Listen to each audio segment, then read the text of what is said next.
Hello again. This video is called What You Really Like for Sure. And it's kind of an odd title, but when I say you, I mean you personally watching this video. Because if you're an Aries with a Scorpio moon, you're a very different type of person from a Virgo with a Capricorn moon, right? So what you're sort of built differently, and you look at the world through different eyes. But what I want to talk about is something about people that's true about you, about me, and it's also true about anybody who will ever ask you a question and look to the tarot to give you an answer. So that's why it's called What's True for Sure, about you for sure. So if you're watching this video, you probably have an interest in reading tarot cards. And when we answer questions with the tarot, we're probably talking about what hasn't happened yet, right? So it's about the future. Or we're giving maybe insight or extra information into what's going on now. Or we're looking at the past, and ideally we're talking about what happened then and showing how it can be important or what was important about it. And as readers, we want to do a good job, and we want to have the sense that that what we say is correct. Okay, but sometimes we're not sure about what we're saying, what we're talking about, or else we say something and then the questioner disagrees, right? So we begin to deflate, right? Our confidence goes. It's a bit like the fool reversed, right? But at the same time, we can't just stop the reading and walk away. So I have a suggestion on what to do if that kind of situation occurs. And so what we do is we look at the tarot as a voyage of discovery. Right, it's discovery. And the dis, the D-I-S at the beginning of the word discovery means, it's a prefix and it means the opposite of. So you've got, for example, to connect and disconnect, right? You take the connection away. So with discovery, with discovering and discovery, something's covered and you remove the cover, right? So with the future, let's say the future's hidden, okay? And we're going to remove the cover of the future and look inside. Or if we're looking at the past, then it's covered as well to some extent. Maybe we know more about the past than we do about the future. But what we do with the tarot is we're going to shine some light on the past and remove the darkness, maybe, or whatever darkness there is around the past. So I think we can look at the tarot as a journey of discovery and discovering what's there. Right? Even though it's not obvious, maybe, or it's not apparent. And here's why. I have a reason for saying that the tarot is a voyage of discovery. So I have a grandson called Eric, and I look after him a couple of days a week. So in November last year, he was 1 year and 3 months old, and I watched him one day. Where he lives is a condo, and there are a couple of little steps up to a balcony door. And there's a little ledge beside the steps. So Eric was walking and he wanted to climb up onto the ledge, right? Beside the steps. So he tried it and failed, but then he figured out what to do. So he put one knee on the ledge and he put his hands up onto the glass. And then he brought his other knee up. Then he reached up to the horizontal bar that you can see in the photograph and he pulled himself up. Right, so he's now standing on the ledge, but then he's stuck because he's there. How does he get down? He's got to figure out how to do it. So the point is, he kept going. He kept trying. And when he failed, he didn't stop and give up. He figured out what to do and he tried different things until he got it right. So he didn't act like an adult when faced with a difficulty because he didn't think, okay, that went badly, I'm not going to try that again. And I'm thinking about adults and how we try things and how we give up or we stop or we figure it's not for us or we can't do it or we'll never be able to do it. And there's all this negativity and we let it control us. And I'm saying, I think I want to prove that that type of thinking is just not human. It's not right. And we ought to get away from it. So Eric didn't think, okay, that didn't work. So it wasn't meant to be like some people do. You know, they have an obstacle or a problem and they figure that the cosmos doesn't want us to do it, right? But that's not what's really going on. Also, Eric didn't agonize over what didn't work, yeah, and have that doubt and difficulty stop him doing what he wanted to do, which was to get onto the ledge. He kept going until he got onto the ledge, and he was able to climb down again. And he did it by making small adjustments until he got it right, or until he got it the way he wanted. And I think this is important, because I think this is what makes human beings what we are.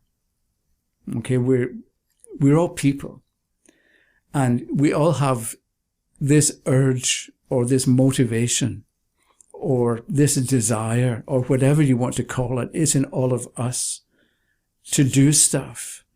And I think if we follow it, we're going to succeed in the way that Eric figured out how to climb up onto the ledge. So the next time you have an idea about doing something creative, right, or something that's going to produce growth in your life or in the lives of other people, and you come up to an obstacle and you feel like giving up, remember Eric. Or rather, remind yourself that you used to be 1 year and 3 months old, and you taught yourself how to walk and climb, and you didn't let setbacks or falling over hold you back. You didn't, and it's in all of us. So Eric wanted to get onto that ledge, and nothing was going to stop him. And I think it's worth realizing what you personally, what you want, and how we talk ourselves out of what it is that we want to do. And we talk ourselves out of things that 15-month-old us wouldn't have even considered. So Eric wanted to get onto the ledge, and it was his own personal urge, and he did it, and nothing stopped him. We were all 15 months old at some point, and that infant version of us, it may have been discouraged or unappreciated, or it might have been disregarded, or we might have ignored our own achievements and forgotten about them, or stuck them in a closet and closed the door. But we're human, and that urge or the motivation is still in us, and we all have personal creative energy that wants to express itself. And it's valuable to think about what you want to do, because when you know what you want, and when I say this, I'm referring to what you want, actually, and not what people have told you you should want, or what you ought to want, or people have told, the kind of things that people have told you ought not to want, right? When it's your desire, and you trust yourself, you're going to succeed. And all the rest of it is just negative thinking and a red herring. You know, it's something that is a distraction and really can be got rid of. But our desire and what we want to achieve, it should be based on you and your individuality, right? So if you try to achieve what somebody else thinks you ought to achieve, but you really don't want to do it, that's not going to work. But if the thing you want to achieve is really yours, it's going to work. So you get the idea of people, you know, your mother told you ought to be a doctor, so you didn't particularly want to, but you went to medical school and became a doctor, but really you would rather make music and write poetry. So knowing that, make room for writing music and writing poetry. Because I think it's true that we can have what we want. We can have it when or because it comes from the real part of us that wants to express or explore or discover. So we're not talking about getting revenge here or hurting other people or causing them problems. It's not that type of desire that some people have, right? It's more something of the nature of the good. So let's say we want to make music or do something creative. We've got this creative urge and we want to do it and we try it and it doesn't immediately work. Then what we're supposed to do is be like Eric. Try it again, but make small changes and try again. And then keep at it until we get it the way that we want. And while we're trying and making these adjustments, we know that if it doesn't work the first time, it's because we have to change it a bit, change our approach. And it's not because it's not meant to be, or because the gods don't want it, or because the cosmos is against you, or because we're never going to be able to do it. So back to the beginning of this particular video. So you, as a tarot reader, want to read cards and do a good job. And that's what you want to do. And that's good enough. A good enough reason, and a good for you reading cards. You don't have to justify it to other people. You don't have to justify your desire to yourself. So do it. Read tarot cards and enjoy it. And look on each journey or on each reading as a voyage of discovery. And see what you discover about the questioner, about cards, about yourself and your ideas, about the kinds of questions that people ask.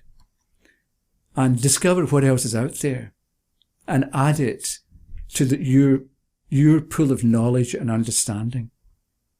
And when there's a questioner asking about something, remember too that the person who's asking was once 15 months old as well. And they have in them the urge to walk and climb and make progress. And they can do it. So help them be true to their own nature and help them see life as a voyage of discovery too. The 15-month-old you isn't afraid, or maybe they're afraid in the moment, but it's not a life path that they follow. So the next video is going to be about court cards, and then we'll look at the Celtic cross spread. And one last point is, I try to reply to comments and to emails that are sent via YouTube, but sometimes it doesn't work. I can't reply even though I'm logged in, or the reply doesn't show up. And I never know if the reply that I send ever gets to the person who asked the question or made the comment. So by all means, leave a comment. But if you want an actual reply from me, then you're better off to email me directly at bllntr@yahoo.com. If you email there, I'm going to get it and I'll give you a direct reply. If you try to go through YouTube, I don't know, it may or may not show up. So that's it for the moment, and we'll talk to you in a bit. Okay, bye-bye.